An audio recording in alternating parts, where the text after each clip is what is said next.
100세까지 건강하게. 한국인의 건강 수명이 위협받고 있다. 노화, 습관, 질병. 건강 수명 연장 프로젝트. 건강 매거진에서 여러분의 건강 궁금증 모두 해결하세요. 자, 오늘의 건강 닥터죠. 한림대 강남 성심병원의 전수경 교수와 함께 이야기 나눠보겠습니다. 안녕하세요. 안녕하세요. 네, 교수님 반갑습니다. 자, 제가 이제 오프닝에서도 좀 말씀을 드렸는데요. 암이 굉장히 흔한 질환인데 그중에서도 유방암이 세계적으로 가장 흔한 여성암이라고요. 네, 맞습니다. 이 그림에서 그러니까 세계적으로 여성암 중에서 유방암이 가장 흔한 암인데요. 이 그래프에서 보듯이 2020년 세계 여성암 발생률을 보시면 2020년에는 226만 명의 여성분들이 유방암으로 진단을 받으셨고요. 네. 이는 전체 여성암 중에서 무려 24.5%나 차지하는 수치입니다. 2012년도랑 비교해 봤을 때는 무려 24%나 증가한 수치이고요. 전 세계적으로도 유방암이 증가한 수치라는 걸 볼 수가 있고요. 네. 이제 우리나라 같은 경우에는 유럽, 일본 등과 같이 이제 암 발생률이 굉장히 높은 국가이거든요. 그래서 우리나라에서도 2019년 기준에 여성암 1위로 유방암이 되었고 전체 여성암에서 이제 20.6%가 유방암을 차지하고 있습니다. 그렇군요. 2000년도에 비교를 하면요. 그 잠깐에 거의 한 19년 사이 정도의 유방암 환자 수가 매년 발생한 환자 수 거의 5배가 늘어났습니다. 굉장히 빠른 속도로 환자 수가 늘어나고 있습니다. 유방암에 대해서 저희가 지금 오늘 알아볼 텐데요. 우리나라가 아시아 국가 중에서 유방암 발생이 최상위 그룹에 속한다라고 지금 이야기를 해주셨어요. 웃을 일이 아닌 것 같습니다. 왜 그런지도 좀 궁금하고요. 서구와 비교해서 어떤 우리나라 여성들이 앓고 있는 유방암이 갖고 있는 특징들도 좀 있을까요? 네, 우리나라 유방암 같은 경우에 조금 다른 특징을 가지고 있는데요. 네.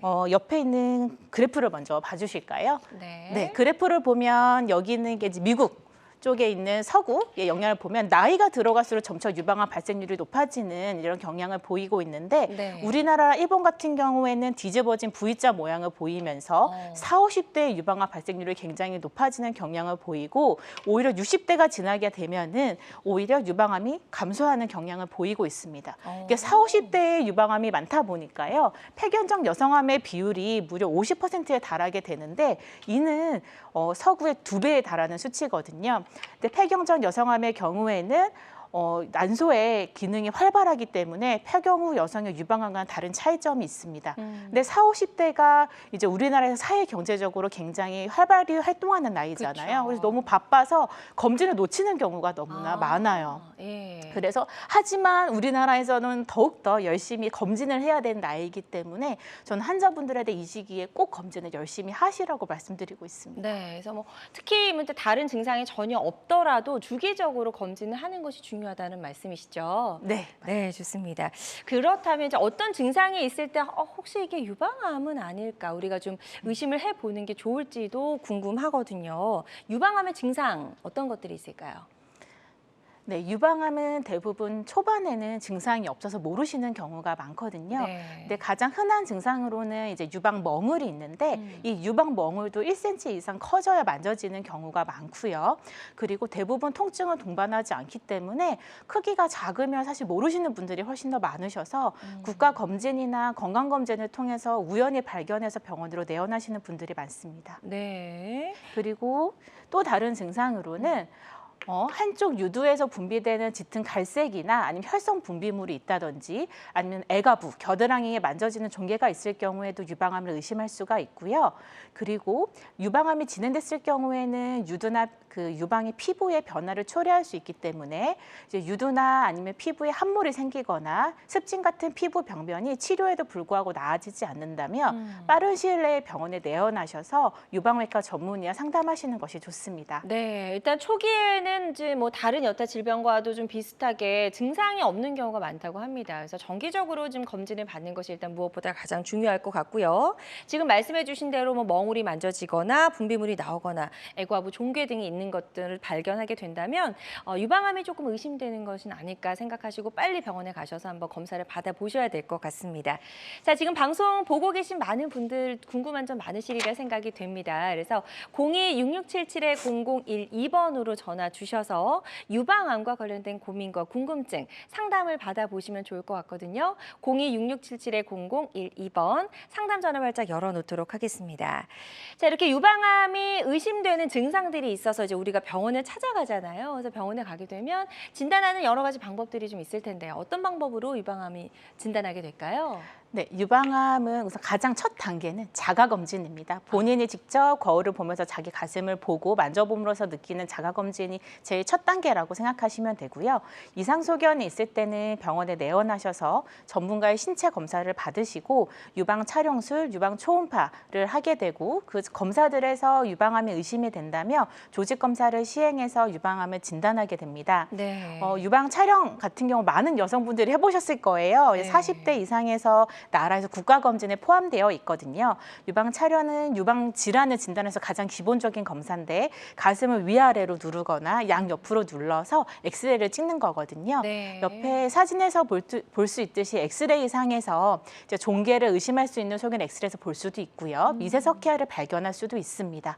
근데 우리나라 여성분들 같은 경우는 치밀 유방이 굉장히 많거든요. 네, 들어봤어요. 조직이 굉장히 치밀하다는 의미예요. 그럴 경우에 엑스레이를 찍으면 다 하얗게 보이기 때문에 종괴 여부를 구분하기가 어려워서 유방 초음파를 권유받으시는 분들이 많은데요. 그럴 경우에는 이제 유방 초음파를 시행을 하게 되는데 유방 초음파에서는 옆에 보이는 사진처럼 그러니까 모양에 따라서 악성도를 판단하게 되거든요. 왼쪽에 있는 두 사진은 약간 악성도가 좀 낮은 양성 종양의 가능성이 높아 보이고요. 그죠, 예쁘게 그냥 동그랗게 좀 생겨 있네요. 네, 모양이. 맞습니다. 네. 근데 오른쪽에는 사진처럼 이렇게 경계변이 불규칙하고 말하자면 못생긴 그런 혹들은 그러네요. 암을 의심할 수 있기 때문에 이제 조직 검사를 시행하게 되는데요. 네. 이렇게 초음파에서 확인되는 유방 멍울 같은 경우에는 초음파를 하면서 조직 검사를 시행을 할 수가 있고, 근데 이제 옆에 보였던 사진처럼 미세석회 같은 경우에는 초음파에서 확인되지 않는 경우가 많거든요. 네. 이제 그럴 경우에는 유방 촬영을 하면서 시행할 수 있는 입체정의 조직 검사를 통해서 유방암을 진단할 수 있습니다. 네. 자, 자가 검진을 비롯해서 조직 검사까지 다양한 방법을 통해서 이제 유방암인지 아닌지 검진이 가능하고요. 저희 전수경 교수와 함께 이야기를 나눠보고 있습니다. 여성암 1위 유방암을 주제로 이야기를 나눠보고 있고요. 이 시간 방송 보고 계시는 많은 여성분들께서도 한번 병원에 가시기 전에 나도 좀 이런 증상들이 있어서 궁금했는데 혹시라도 암은 아닐까 걱정이 되시리라 생각이 됩니다. 혹시 그런 부분도 좋고 여러 가지 뭐 여성 유방암과 관련된 다양한 고민과 궁금증 좋습니다. 상담 전화 주셔서 상담을 받아보시면 좋을 것 같고요. 02-6677-0012번, 02-6677-0012번으로 상담 전화 주시면 되겠습니다. 이제 모든 암이 그렇듯이 유방암도 일단 빨리 발견이 될수록 치료가 조금 쉬울 것 같다는 생각이 들거든요. 어떤가요? 네, 맞습니다. 빨리 네. 발견될수록 치료가 훨씬 수월하고요. 진단받으신 환자분들의 예후도 굉장히 좋습니다. 조기 발견할수록 치료가 잘 되면은 수술 부위가 좀 더 작아지기도 하고요. 네. 많은 분들이 무서워하시는 항암 치료를 할 확률도 굉장히 줄어들게 되죠. 근데 치료는 유방암 굉장히 다양한데요. 수술, 그리고 방사선 치료, 네. 항암 치료 및 표적 치료, 항호르몬 치료로 진행을 하게 되는데 환자분들이 가지고 있는 유방암 특성에 따라서 항암 치료나 표적 치료, 항호르몬 치료의 여부가 결정되게 됩니다. 네, 그래서 뭐 무조건 이 모든 치료를 한꺼번에 하는 건 아니고 환자분의 특성에 따라서 이제 선택적으로 할 수가 있는 거군요. 네, 맞습니다. 환자 본인이 선택할 수 있는 건 아니고요. 맞습니다. 네, 유방암 치료에 대해서 저희 이제 이야기를 좀 나눠보고 있습니다. 다양한 방법을 통해서 치료가 가능한데 일단 가장 기본적인 치료는 수술이라고 할 수가 있을 것 같아요. 네, 맞습니다. 예. 수술이 가장 기본적인 치료이고요.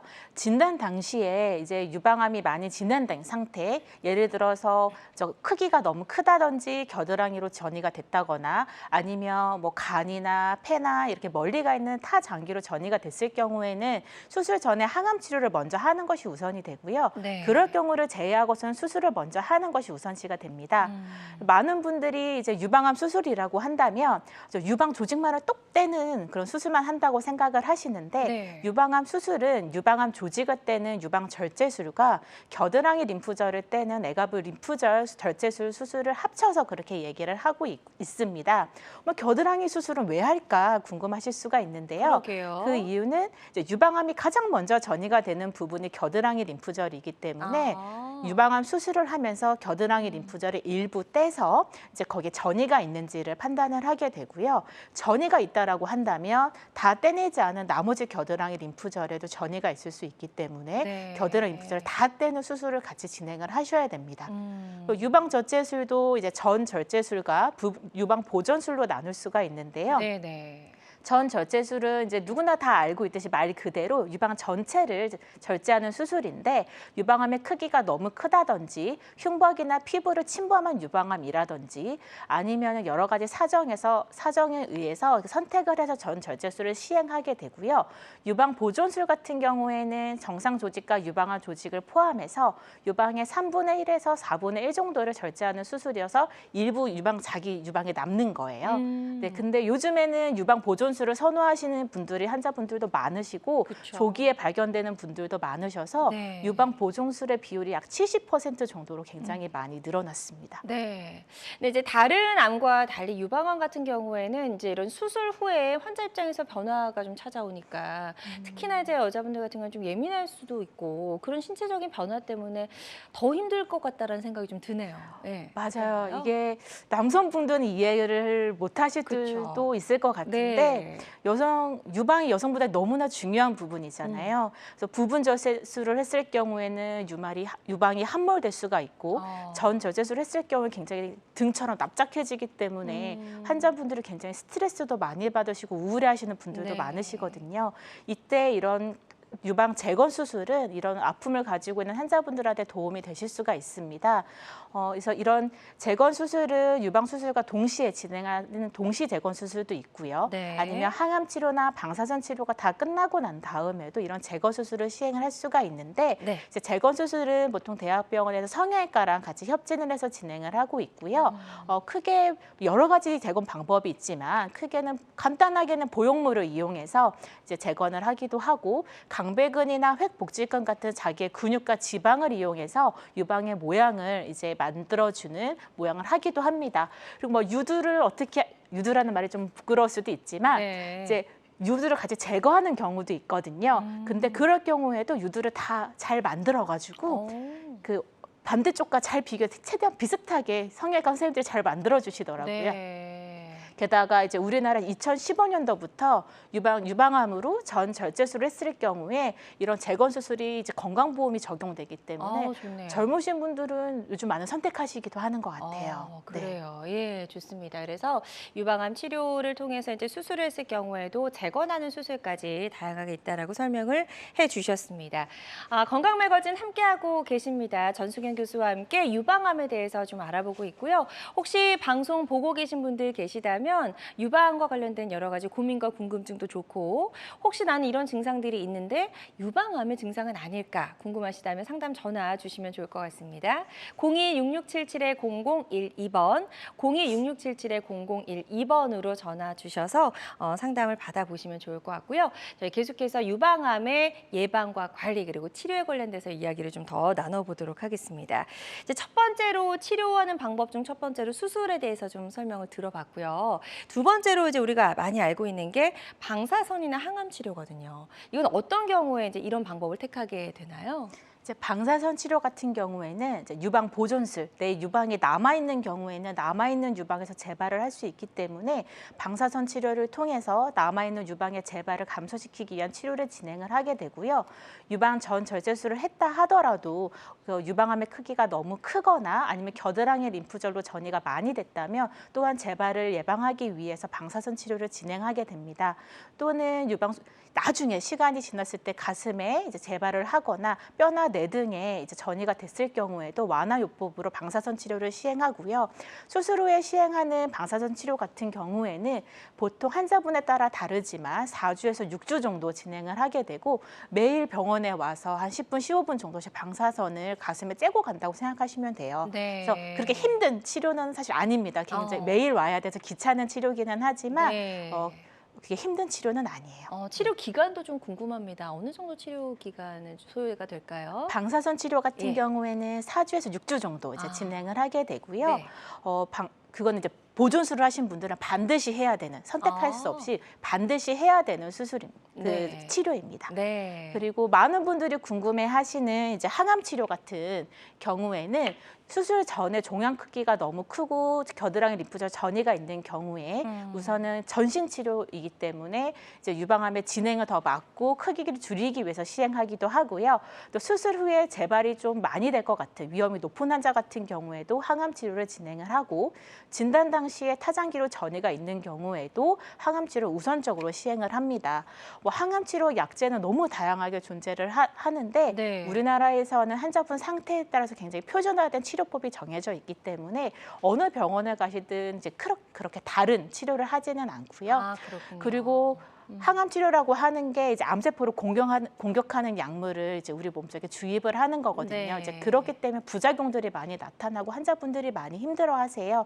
되게 대표적인 부작용은 구역구토, 속이 울렁거리고 토하거나 아니면 힘이 너무 빠지고 아니면 머리가 빠지는 대표적인 맞아요. 부작용들이 있습니다. 네네. 하지만 의사 선생님들이 항암 치료를 이제 권유를 할 때는 이제 그런 부작용보다 그러니까 재발을 억제할 수 있는 이득이 훨씬 더 크기 때문에 권유를 하시는 거기 때문에 하시는 것이 좋습니다. 네, 그래서 반드시 필요한 경우에는 항암 치료까지도 우리가 좀 생각을 해볼 수가 있겠습니다.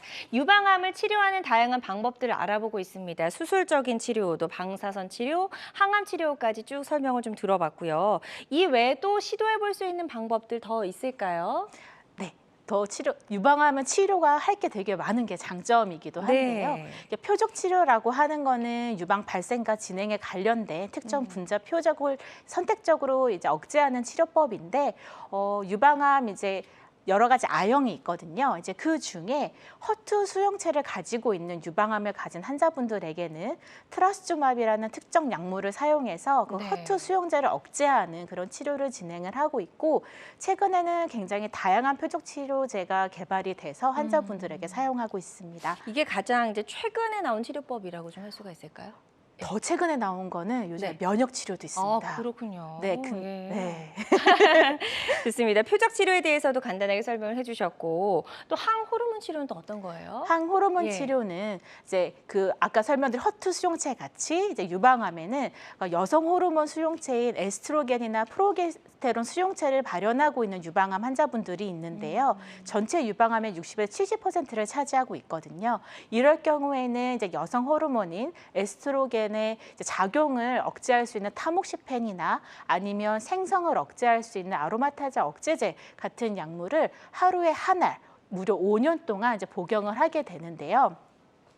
근데 환자분의 이제 암의 진행 정도에 따라서 요즘 최근에는 10년까지도 연장하기도 합니다. 네. 근데 이런 항호르몬 치료 같은 경우에는 항암 치료 같이 이제 부작용이 이제 많지 않고요. 거의 없다고 볼 수가 있고 네. 그리고 유방암에 미치는 이런 여성 호르몬의 영향을 이제 차단하고 재발과 진행을 억제할 수 있는 좋은 치료입니다. 그렇군요. 자, 유방암을 치료할 수 있는 다양한 방법들 설명을 좀 들어보고 있습니다.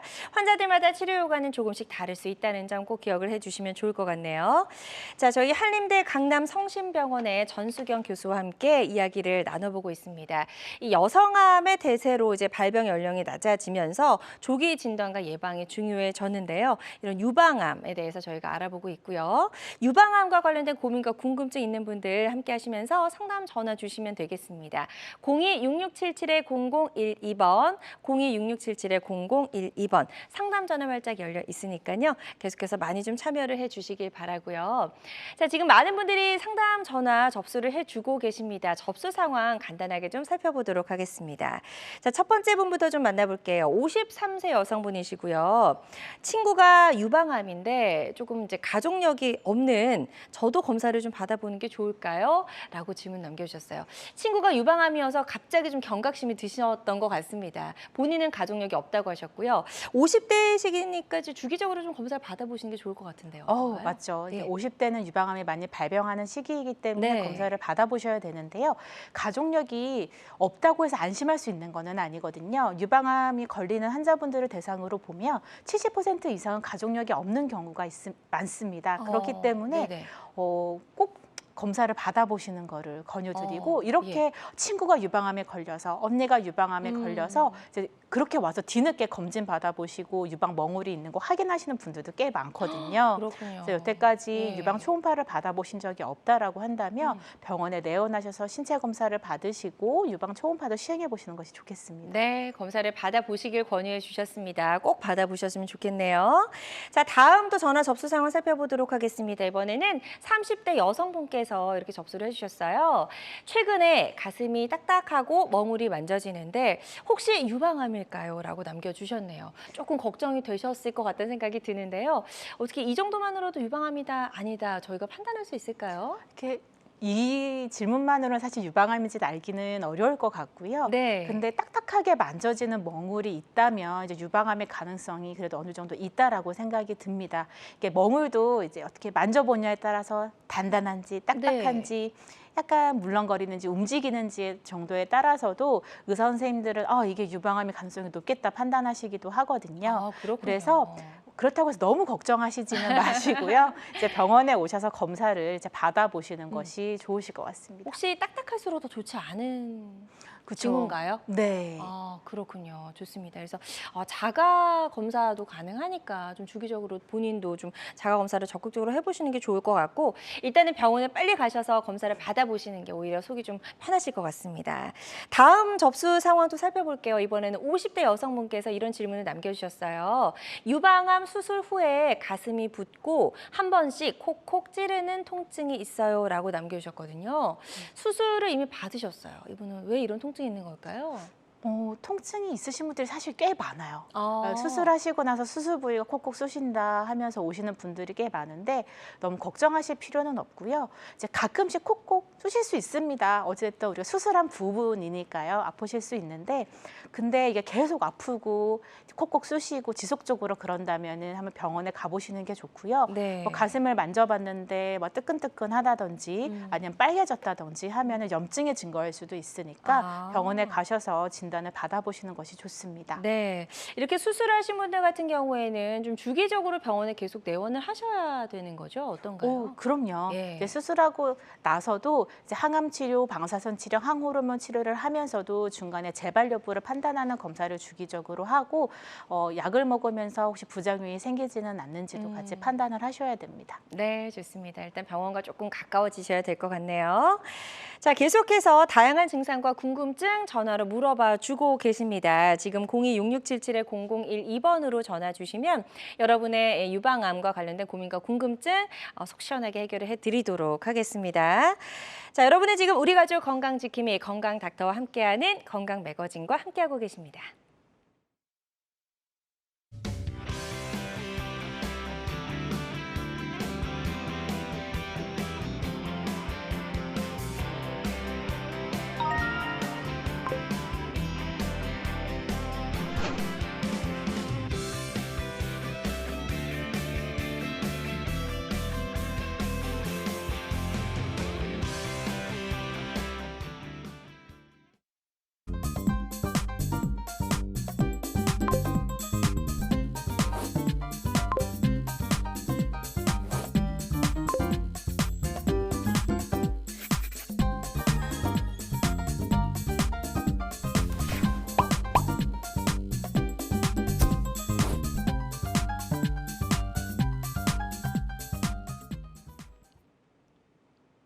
네, 다양한 의료 정보와 함께 생방송이 진행되는 동안 건강 상담도 받아볼 수 있는 시간입니다. 건강 매거진 함께하고 계시고요. 건강 매거진 실시간 방송 놓치신 분들은 유튜브를 통해서도 다시 보기가 가능합니다. 유튜브에서 건강엔 한경을 검색하시고 많이 놀러와 주시길 바랍니다. 자, 저희 지금 한림대 강남 성심병원의 전수경 교수와 함께 유방암에 관련된 이야기들 나눠보고 있습니다. 지금 방송 보시면서 유방암과 관련된 고민과 궁금증 전화 많이 주고 계신데요.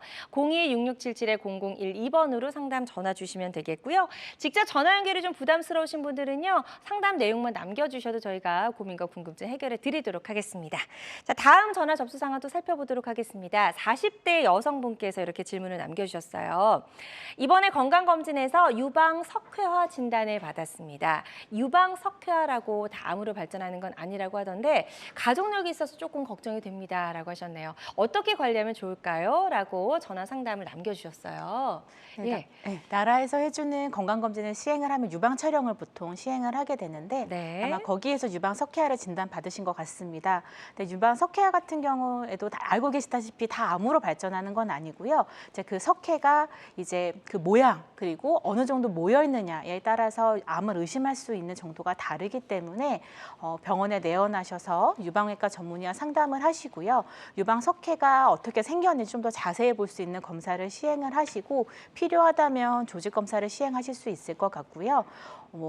사실 이미 생긴 석회화를 내가 잘 관리한다고 해서 사라지는 건 아니거든요. 네. 그래서 가족력이 있으시니까 주저하지 마시고 병원에 내원하셔서 석회에 대해서 한 번 더 진단을 받아보시는 것이 좋겠습니다. 유방석회화 저도 이제 오늘 좀 처음 들었는데 석회화만으로는 따로 치료를 받을 필요는 없는 건가요? 유방 혹이 있다고 네. 해서 우리가 치료를 다 받지 않듯이 네. 석회도 일반적으로 많은 분들이 가지고 계시거든요. 아. 그래서 모양이 나쁜 석회가 아니라면은 굳이 치료받으실 필요는 없습니다. 네, 하지만 이제 주기적인 검진을 통해서 혹시라도 이제 유방암으로 발전하지는 않을지 한번 잘 관찰하시는 게 좋을 것 같다라고 설명해 주셨습니다. 상담해 주신 내용 참고하셔서 잘 관리를 해 보시길 바랄게요. 자, 저희 계속해서 상담 전화는 활짝 열어놓도록 하겠습니다. 02-6677-0012번, 02-6677-0012번으로 전화 주셔서 유방암과 관련된 다양한 고민과 궁금증 해결해 보시길 바랍니다. 자, 저희 전수경 교수님과 함께 이야기 나눠보고 있습니다. 유방암에 대해서 좀 알아보고 있고요. 우리나라 이제 유방암에 이제 급격히 환자 수가 늘고 있다라고 말씀을 해주셨는데 유방암 위험을 높이는 위험 인자들도 분명히 있을 것 같아요. 원인이 좀 밝혀졌나요? 유방암의 원인이라고 밝혀진 명확한 원인은 없기는 한데요. 네. 그러니까 위험을 높이는 여러 가지 인자가 밝혀져 있습니다. 네. 앞에서 설명드렸듯이 서양 같은 경우에는 나이가 들수록 이제 유방암에 걸리는 확률이 굉장히 높아지고 있고요. 그리고 이제 유전자 변이가 있거나 아니면 유방암의 가족력, 유방암의 과거력이 있다든지 비정형 증식증 등의 양성 종양의 과거력이 있는 경우에도 유방암의 위험도가 높아집니다. 또한 12세 이전에 초경을 하거나 55세 이상 이후에 폐경을 해서 여성 호르몬의 에스트로겐의 노출 기간이 길어질수록 길어져도 유방암 위험 요인이 높아지고요. 네. 큰 키나 치밀 유방을 가지고 있는 경우, 그리고 흉부에 이제 가슴 쪽에 방사선 조사력이 있는 경우에도 유방암 위험이 높아진다라고 알려져 있습니다. 네. 이 중에서도 이제 유방암 브라카 같은 많은 분들이 알고 있는 유방암 관련된 유전자 변이가 있거나 유방암의 과거력이 있거나 가족력이 있는 경우 네. 그리고 비정형 증식증 같이 좀 세포 모양이 나쁜 양성 종양이 있는 경우에는 유방암의 위험도가 굉장히 높아지기 때문에 좀 더 면밀하게 검진을 받아볼 필요가 있습니다. 그렇군요. 유방암의 위험을 이제 높일 수 있는 인자들을 저희가 좀 살펴봤는데요. 조금 궁금한 게 생겼어요. 큰 키가 이렇게 나왔어요. 전에 해당이 되지 않아서 참 다행이라는 생각이 드는데 큰 키도 이렇게 유방암의 위험 인자로 좀 볼 수가 있나요? 이거 좀 궁금하네요. 미국 암학회에서 네. 이제 그렇게 얘기를 하고 있는데 아. 사실 몇 센치면은 위험도가 얼만큼 그렇게까지 밝혀져 있는 거는 그쵸. 아니고요. 네네. 아마 키가 클수록 이제 그런 경향이 있더라라는 아. 거를 보여주는 거여서 네. 사실 키는 내가 어쩔 수 없는 거잖아요. 그렇죠. 네, 이렇게 좀 이해를 해보시면 좋을 것 같고요. 우리가 이제 평소에 뭐 식습관도 좀 중요할 것 같고 생활 습관과도 좀 밀접한 관련이 있지 않을까 싶어요. 어떤가요? 네. 이제 앞서 말씀드렸던 그런 원인들은 내가 어쩔 수 없는 그런 원인들이잖아요. 그쵸. 뭐 가족력이나 뭐 유전자 변이도 내가 이미 그렇게 태어난 걸 알 수 없는 건데 지금부터 말씀드릴 거는 이제 좀 내가 변화시킬 수 있는 그런 위험 요인들이거든요. 이제 음주나 흡연을 한다든지 저조한 신체 활동이 있는 경우에도 이제 유방암의 위험도가 높아진다라고 알려져 있고요. 많은 분들이 알고 계시다시피 30세 이후에 첫 출산을 하거나 자녀가 없는 경우, 모유 수유를 하지 않은 경우, 피임약을 먹거나 시술 받았을 경우나 아니면 폐경 후에 호르몬 대체 치료를 받았을 경우에도 유방암 위험도가 높아진다라고 합니다. 우리 많은 분들이 이제 음주와 흡연을 이제 하고 계신데요. 음주 같은 경우에는 주종에 상관없이 알코올 10g을 매일 섭취한다라고 한다면 네. 이제 유방암이 한 7에서 10% 정도 위험도가 높아진다라고 하거든요. 그럼 알코올 10g이 어느 정도 약이냐? 어느 정도죠? 소주 한 잔, 맥주 한 잔 정도입니다. 아. 그렇게 소량을 매일 먹는데 이제 유방암 위험도가 굉장히 높아지는 거죠. 네. 그리고 흡연 같은 경우에도 내가 담배를 펴도 유방암의 위험도가 높아지지만 네. 간접 흡연도 유방암의 위험도를 높일 수 있으니까 맞아요. 어린 자녀분들이 있으신 분들은 조심하셔야 될 것 같고요. 네. 그리고 가체중 또는 비만 같은 경우에는 사실 우리 몸에 다 안 좋은 거기는 하죠. 네. 근데 유방암이랑 좀 더 밀접한 관련을 가지고 있는데 여성 호르몬 에스트로겐은 그 난소에서만 분비가 되는 게 아니라 지방 세포에서도 분비가 되거든요. 근데 가체중인 거나 비만일수록 내 몸속에 지방 세포가 많아지기 때문에 체내의 여성 호르몬 에스트로겐 수치가 높아져서 여성 호르몬의 위험도가 높아진다라고 알려져 있습니다. 네. 이제 그래서 이제 운동을 하면은 유방암이 낮춰진다는 그런 문헌들이 굉장히 많거든요.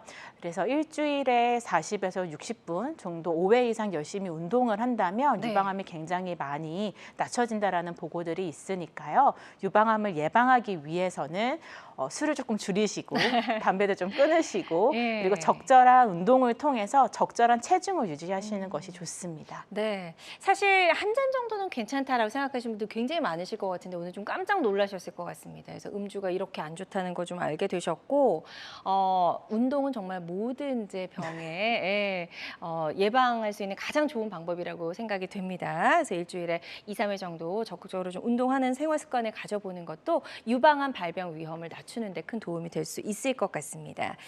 이게 예전에 좀 기사를 읽었던 게 생각이 나네요. 미국의 이제 할리우드 영화 배우죠. 안젤리나 졸리가 유방암을 예방하는 차원에서 절제술을 받아서 굉장히 좀 화제가 됐었잖아요. 네, 안젤리나 졸리 너무나 유명하신 분이시죠. 그러니까요. 네. 근데 이제 아까 제가 말씀드렸던 유방암 관련 유전자인 브라카 유전자의 네. 돌연 변이가 있고 유방암 가족력이 굉장히 많다고 해요. 그래서 예방적으로 유방 전 절제술과 난소 절제술까지 시행받았다고 알려져 있거든요. 네. 근데 우리나라에서도 이렇게 예방적으로 이제 절제술을 시행할 수 있기는 해요. 근데 시행을 한다고 해서 이게 생존율에 큰 이득이 있는 것은 아니기 때문에 만약에 이제 있다라고 한다면 내가 유전자 변이가 있고 가족력이 있는 걸 알고 있다면 어린 나이부터 이제 병원에 내원하셔서 유전자 관련된 상담을 받으시고 정기적인 검진을 통해서 조기 발견하시는 것이 환자분들에겐 훨씬 더 좋습니다. 그렇군요. 그래서 무작정 이렇게 절제술을 하면 사실 좀 발병하지 않을 거라 생각이 드는데 또 그렇지 않다는 말씀이신 거예요? 그러니까 예. 그러니까 생존율하고는 다른 거죠. 생존율하고는 상관이 직접적으로 네, 없을 수 그러니까 있다. 조기에 발견해서 치료를 네. 잘하면은 생존율에는 문제가 없다라는 그렇군요. 거죠. 예, 이렇게 유전적인 요소가 있다면 주기적으로 뭐 얼마 만에 한 번씩 검사를 받는 게 좋을까요? 그거는 이제 담당 선생님이랑 상의를 해보셔야겠지만 그래도 우리가 나라에서 권유하는 거는 이제 40대 이상에서만 유방 촬영을 하라고 검진을 네. 시행을 하고 있는데 좀 더 젊은 나이부터 병원에 오셔서 검진을 시행하시는 게 좋고 이상 소견이 없다면 1년에 한 번씩 검사를 하셔도 충분하십니다. 네, 좋습니다. 그래서 적어도 1년에 한 번씩은 저희가 이제 유방 검사도 좀 받아보는 게 좋을 것 같다는 생각을 해봅니다. 네, 저희 한림대 강남 성심병원의 전수경 교수와 함께 여성암 1위 유방암에 대해서 이야기를 나눠보고 있습니다. 방송 함께 보고 계신 분들 중에서 유방과 관련된 다양한 고민과 궁금증도 좋고요. 유방암과 관련된 고민과 궁금증도 좋습니다. 02-6677-0012번, 02-6677-0012번으로 전화 주셔서 상담을 받아보시면 좋을 것 같은데요. 직접 전화 상담이 부담스러우신 분들은요, 문자 상담도 가능합니다. 상담 내용만 접수해 주셔도 저희가 상담을 도와드리도록 하겠습니다. 자, 다음 이제 문자 상담 받아보도록 하겠습니다. 50대 여성분이 이런 질문을 남겨주셨어요. 최근에 유방암 1기 진단을 받았습니다. 부분 절제술과 전 절제술의 차이가 좀 궁금한데요.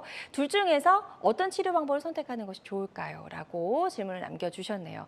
일단 1기 진단을 받으셨기 때문에 그래도 좀 빨리 발견하셔서 그럼 다행이다라고 좀 말씀을 드리고 싶어요. 어떤가요? 네, 굉장히 예. 빨리 진단이 되신 거고요. 네. 1기라는 거를 보니까 아마도 암의 크기가 크지 않고 영상에서 겨드랑이 림프절 전이가 의심되지 않는 경우인 것 같아요. 아마 담당 선생님께서는 부분 절제술을 이제 권유하셨을 것 같은데 차이는 부분 절제술은 이제 유방 조직을 그 암 조직과 정상 조직을 포함해서 유방의 한 4분의 1에서 3분의 1 정도를 절제하는 그런 수술을 부분 절제술이라고 하는 거고요. 네. 전 절제술은 전체를 다 절제를 하는 건데 사실 환자분께서 걱정하시는 거는 그러면 남아있으면 재발이 더 많은 게 아니야? 라면서 그러면 난 전절제술을 할래? 라고 그렇죠. 생각하시는 분들이 예. 계시거든요. 근데 왜 유방 보존술을 하는 사람이 많을까라고 생각을 해보면 유방 보존술을 하고 나서 방사선 치료를 받으시면 전 절제술을 하신 것과 효과가 같습니다. 그래서 그렇군요. 근데도 나는 절대 재발하는 게 싫어. 라고 생각을 하신다면, 그러니까 남아있는 유방에서 재발하는 게 너무 걱정이 되신다면은 전 절제술을 하시는 거고요. 그렇지 않다면 부분 절제술을 받으시고 방사선 치료를 받으셔도 괜찮습니다. 네, 좋습니다. 자, 지금 이제 전화 상담 많은 분들 참여를 해주고 계신데요. 아무래도 이제 직접적인 전화 연결이 조금 부담스러우신 분들이 많으신 것 같습니다. 이렇게 상담 내용만 접수를 해주셔도 저희가 상담을 도와드립니다. 02-6677-0012번으로 전화 주시면 될 것 같아요. 그리고 전화상으로는 정확하게 진단을 내리는 데는 한계가 있을 수 있다는 점도 좀 미리 저희가 말씀을 드리고 싶습니다. 자, 계속해서 이야기를 더 나눠보도록 하겠습니다. 유방암을 이제 치료하는 다양한 방법들까지 저희가 좀 알아봤고요. 생존율도 좀 궁금합니다. 유방암 생존율은 어느 정도 되나요? 유방암 생존율은 사실 다른 암에 비해서는 굉장히 좋은 편이에요. 네. 이제 우리가 상피내암, 제자리암이라고 얘기하는 연기암 같은 경우에는 5년 생존율이 무려 98%가 되고요. 이제 1기 같은 경우에는 96.6%, 2기 같은 경우에는 91.8%, 림프절 전이가 많이 되어 있는 3기 같은 경우에는 75.8%, 다른 장기로 전이가 되어 있는 4기 같은 경우에는 34%로 낮기는 하지만 연기 1기, 2기 같은 경우에는 다 90%가 넘는 오전 생존율을 보이고 있고 우리나라에서 발병하는 유방암의 경우에는 네. 2000년대 초반에는 이제 연기 1기, 2기 초기 유방암의 비율이 30% 정도밖에 안 됐거든요. 근데 2019년 최근에는 거의 이제 60% 정도로 이제 올라갔기 때문에 네. 이제 초기에 발견되는 경우가 많아요. 그래서 전체 5년 생존율이 거의 91%가 넘습니다. 다른 암에 비해서 굉장히 좋은 치료 성과를 가지고 있죠. 그러네요. 그래서 일단 유방암도 뭐 다른 암과도 좀 비슷하겠지만 일단은 조기에 발견하게 되면 굉장히 예후가 좋은 암이다라고 말할 수가 있을 것 같아요. 네, 맞습니다. 이게 일찍 발견하면 앞서 말씀드렸다시피 생존율이 굉장히 좋은 암이기 때문에 이제 일찍 발견해서 담당 교수님의 그걸 잘 따라가서 치료를 잘 따라오신다면 생존율이 네. 굉장히 좋아요. 그러면 이제 내가 어떻게 빨리 발견할 수 있느냐라는 건데 예. 이제 그래서 자가 검진이 제일 중요합니다. 우리가 병원을 아무리 자주 가봤자 6개월 아니면 1개월에 한 번씩 가게 되는데 그 사이에 내가 자가 검진을 통해서 유방의 이상을 발견을 한다면 더 빨리 유방암을 진단할 수 있게 되는 거니까요. 네. 이제 환자분들께서 집에서 자가 검진을 통해서 이제 빨리 발견할 수 있는 방법을 알려드리려고 하는데 첫 번째 단계는 우선 상의를 탈의하시고요. 네. 화장실에서 이제 거울을 잘 바라보시는 거예요. 그러니까 우선 차렷 자세로 이제 유방의 모습을 잘 살펴보시고요. 피부에 변형 있는지, 모양은 대칭적인지, 아니면 그런 유두는 괜찮은지 살펴보시고 팔을 올리거나 허리에 두면서 이제 자세를 변화하면서도 피부의 모양에 그런 변화가 있지는 않은지 여러 가지 자세로 살펴보시는 것이 좋습니다. 네. 이제 그 다음에는 이제 내가 촉진을 해봐야 되는 건데요. 네. 촉진을 할 때는 손가락 2번째, 3번째, 4번째 손가락의 첫 번째 마디를 통해서 바닥면으로 가슴을 천천히 눌러보시면 돼요. 네. 눌러보시는데 네. 이제 유두부터 동심원 방향으로 이렇게 돌아가셔도 되고요. 위에서 아래로 내려오셔도 되고 안에서 바깥쪽으로 가셔도 되는데 여러 가지 방법이 있지만 중요한 거는 빼먹지 않고 다 골고루 잘 만져보는 거예요. 그쵸. 그래서 앉아서도 한번 만져보시고요. 그리고 누워서도 이렇게 한번 만져보시고 마지막 단계에서는 부드럽게 유두를 짜 보아서 혹시나 분비물이 있지는 않은지도 한번 확인해 보시는 것이 좋습니다. 네, 좋습니다. 일단 조기에 발견해야 예후가 좋을 수 있기 때문에 이제 조기에 발견할 수 있는 가장 좋은 방법인 자가 검진 방법에 대해서 아주 꼼꼼하게 설명해 주셨거든요. 오늘 한번 샤워 후에 한번 좀 방송 보고 계신 많은 분들 자가 검진을 꼭 좀 한번 해보셨으면 좋겠다는 생각을 해봅니다. 자가 검진 방법 자세히 알려주셨는데 자가 검진도 뭐 1년에 한 번씩 해야 될까요? 아니면 6개월에 한 번씩 하는 게 당연히 좋겠죠? 예. 아니죠. 아닌가요? 자가 검진은 매달 하시는 겁니다. 매달 하는 거군요. 네, 매달 하시는 겁니다. 할 수 있는 한 자주. 자주가 아니라 매달 하시면 되는 건데요. 네. 왜냐하면 여성분들은 아실 거예요. 생리가 다가올수록 가슴이 부풀고 단단해지기 때문에 그때 가슴을 만져보는 거는 멍울이 있는지 없는지 모르는 경우가 굉장히 많아요. 그래서 가슴이 예. 가장 부드러운 시기에 만져보시는 게 제일 좋거든요. 네. 이제 그 시기는 생리가 시작하고 나서 일주일 정도 후라고 생각하시면 되거든요. 그래서 폐경 전 여성 같은 경우에는 내가 생리 시작하고 일주일 후에 한 끝날 때쯤 가슴을 만져보신다고 생각하시면 네. 되고요. 그래서 한 달에 한 번 꼭 만져보시고 폐경이 되신 분 같은 경우에 내가 기억하기 좋은 날짜에 만져보시는 게 좋은데 난 매달 1일 날 검사를 하겠다. 매달 15일 날 검사를 하겠다. 이렇게 정해두시고 매달 정기적으로 자가검진 하시는 게 좋습니다. 네. 그래서 한국유방암학회에서도 30이 넘으면 매월 자가검진을 하도록 권유하고 있고요. 몰랐어요. 네, 35세가 넘었을 경우에는 스스로 하는 자가검진 플러스 그리고 2년마다 병원에 오셔서 이제 유방 의사의 유방 전문의의 진찰을 받아보시는 걸 권유드리고 네. 40세 이후에는 1, 2년 간격의 임상 진찰과 유방 촬영을 시행하시는 것을 권유드리고 있습니다. 네, 좋습니다. 유방암 검진 시기까지 설명을 해봤고요. 설명 들어봤고요. 조기 검진에 의한 조기 발견이 유방암 치료의 핵심이라는 점 꼭 기억을 해주셨으면 좋겠네요. 예, 이 그림은 어떤 그림인가요? 네, 이 그러니까 세계 유방암 사망률을 보게 되는 건데요. 우리나라 같은 경우에는 발생률도 높은 그런 국가에 속하지만 여기 PPT에서 보이듯이 10만 명당 유방암 사망률이 6.4명으로 다른 나라에 비해서도 굉장히 낮게 보이고 있거든요. 이제 우리나라는 이제 유방암 발생률이 높기는 하지만 연기 1기, 2기에 진단되는 조기 유방암이 비율이 60%가 넘고 그리고 표준화된 치료법을 적용하고 있기 때문에 이런 치료 성과가 굉장히 좋다고 볼 수 있습니다. 그래서 조기에 이제 발견을 해서 치료를 받으시는 것이 환자분들에게 좋습니다. 네, 좋습니다.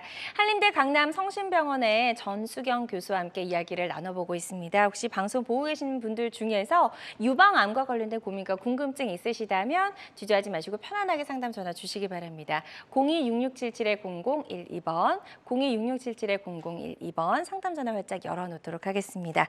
여러분은 지금 우리 가족 건강 지킴이 건강 닥터와 함께하는 건강 매거진 함께하고 계십니다.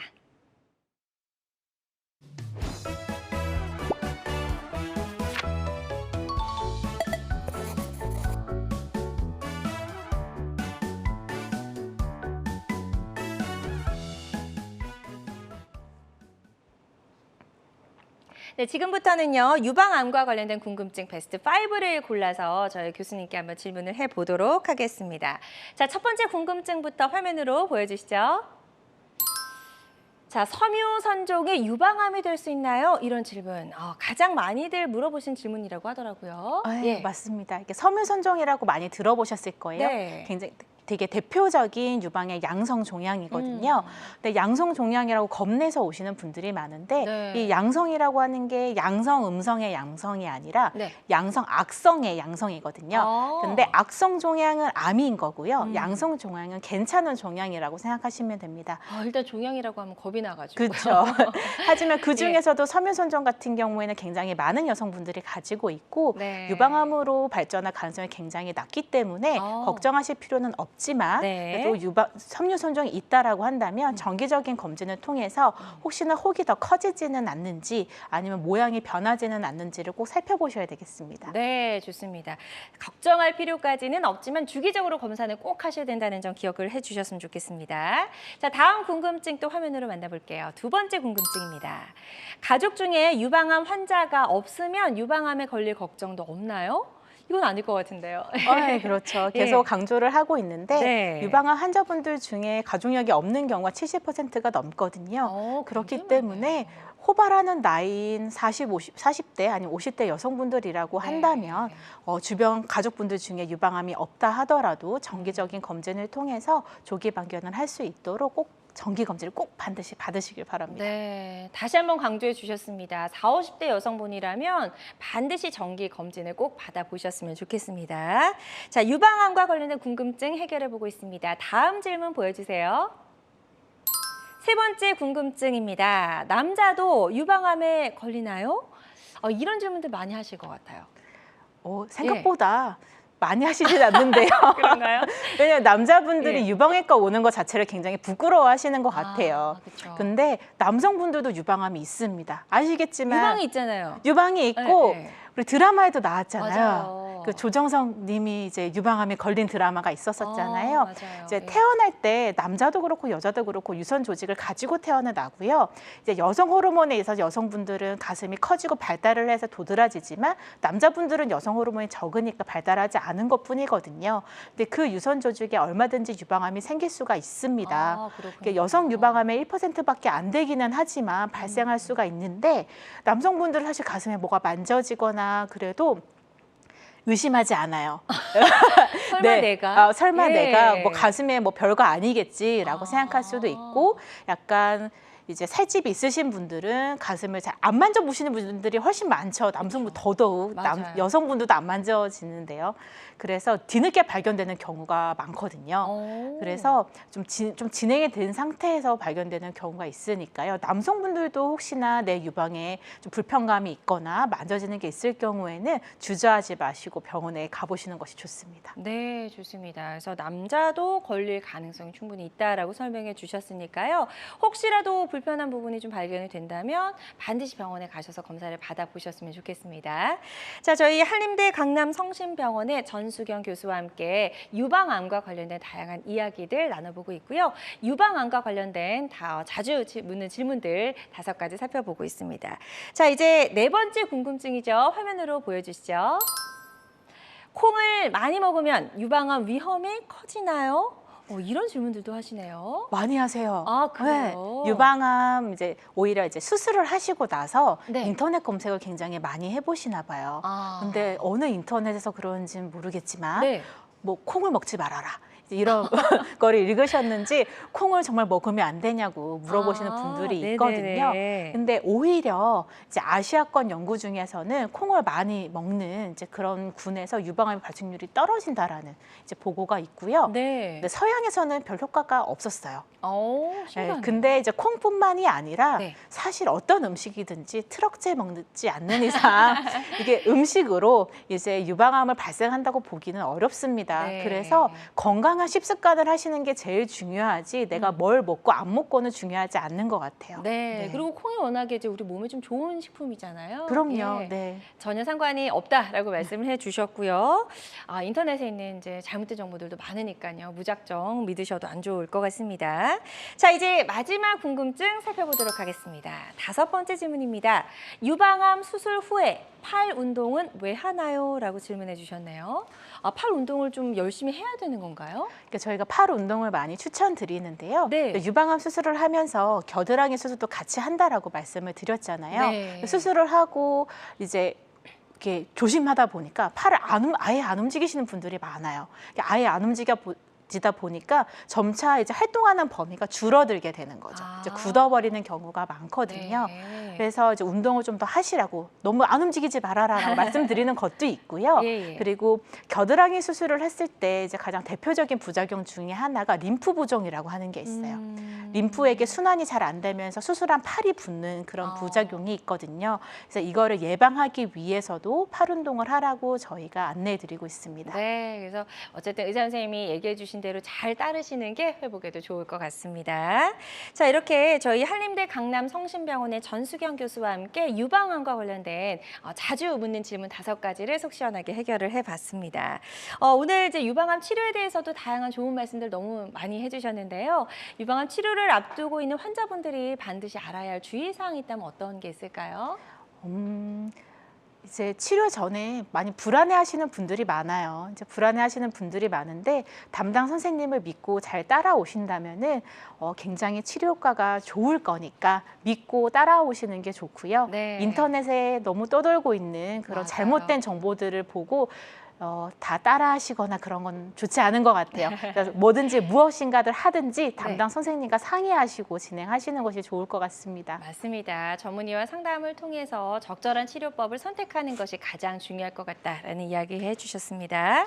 자, 오늘 이제 유방암과 관련된 다양한 이야기들 나눠봤고요. 다양한 치료법 알아봤습니다. 모든 치료법에는 부작용이 따를 수 있고 개인마다 치료 효과가 다르다는 점, 전문의와의 상담을 통해서 적절한 치료를 받는 것이 가장 좋은 선택이라는 점 반드시 기억해 주셨으면 좋겠네요. 자, 지금까지 전수경 교수와 함께 이야기 나눠봤습니다. 오늘 말씀 잘 들었습니다. 고맙습니다. 감사합니다. 네, 건강하고 행복한 삶에 한 걸음 더 가까이 다가가는 시간입니다. 건강 매거진 함께 해주셨고요. 아쉽지만 마무리할 시간이 됐습니다. 시청자 전화 상담은요, 생방송 도중에만 가능합니다. 이 점 꼭 기억해 주시고요. 오늘 방송이 아쉽다 하시는 분들은 유튜브를 통해서도 다시 보기가 가능합니다. 유튜브에서 건강은 한경을 검색하시고 많이 놀러와 주시기 바랍니다. 자, 그럼 남은 주말도 건강하고 행복하게 보내세요. 고맙습니다.